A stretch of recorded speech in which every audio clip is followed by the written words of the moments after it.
മമ്മൂട്ടിയും മോഹൻലാലും പൃഥ്വിയും തിളങ്ങിയ ചടങ്ങ്. പ്രൊഡക്ഷനില് മാത്രമല്ല, ഇടയ്ക്ക് ചില സിനിമകളിലും അദ്ദേഹം പ്രത്യക്ഷപ്പെട്ടിരുന്നു.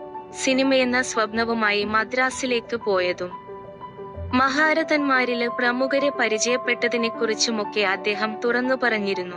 അത്ര എളുപ്പമായിരുന്നില്ല ഈ യാത്ര. സുകുമാരന്റെ കൂടെ ചേർന്നപ്പോഴായിരുന്നു ജീവിതം മാറിമറിഞ്ഞത് എന്ന് അദ്ദേഹം വ്യക്തമാക്കിയിരുന്നു. സോഷ്യൽ മീഡിയയിലൂടെയായി ജീവിത വിശേഷങ്ങളെല്ലാം പങ്കുവെക്കാറുണ്ട് സിദ്ധു. ഇപ്പോഴിതാ ജീവിതത്തിലെ ഏറ്റവും വലിയ സന്തോഷത്തെക്കുറിച്ച് പറഞ്ഞുള്ള പോസ്റ്റാണ് വൈറലായി കൊണ്ടിരിക്കുന്നത്. പെൺമകയില്ലായിരുന്നു ഞങ്ങൾക്ക്.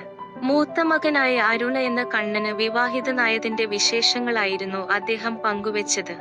തിരുവനന്തപുരത്തെ കല്യാണത്തിലും ഗുരുവായൂരിലെ റിസപ്ഷനുമായി നിരവധി പേരായിരുന്നു ചടങ്ങില് പങ്കെടുത്തത്. തുടക്കം മുതൽ എല്ലാ കാര്യങ്ങളിലും മല്ലിക സുകുമാരന്റെ സാന്നിധ്യമുണ്ടായിരുന്നു എന്നും അദ്ദേഹം കുറിച്ചിരുന്നു. പൂർണിമയ്ക്കൊപ്പമായാണ് മല്ലിക റിസപ്ഷന് എത്തിയത്. പൃഥ്വിയും ഇന്ദ്രജിത്തുമായി അത്രയേറെ അടുപ്പമുണ്ട് സിദ്ധുവിന്.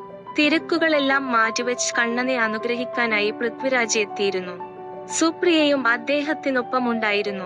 കുട്ടിക്കാലം മുതലേ തന്നെ കണ്ണന് രാജുവിനെ അറിയാമായിരുന്നു. ഒരു കുടുംബം പോലെ കഴിഞ്ഞിരുന്നവരാണ് ഞങ്ങളെല്ലാം എന്നും അദ്ദേഹം പറഞ്ഞിരുന്നു.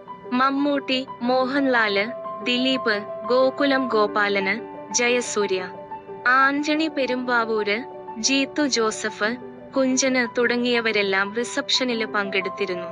ഇവരുടെ ചിത്രങ്ങളും വിശേഷങ്ങളുമെല്ലാം സോഷ്യൽ മീഡിയയിലൂടെ വൈറലായി കൊണ്ടിരിക്കുകയാണ്.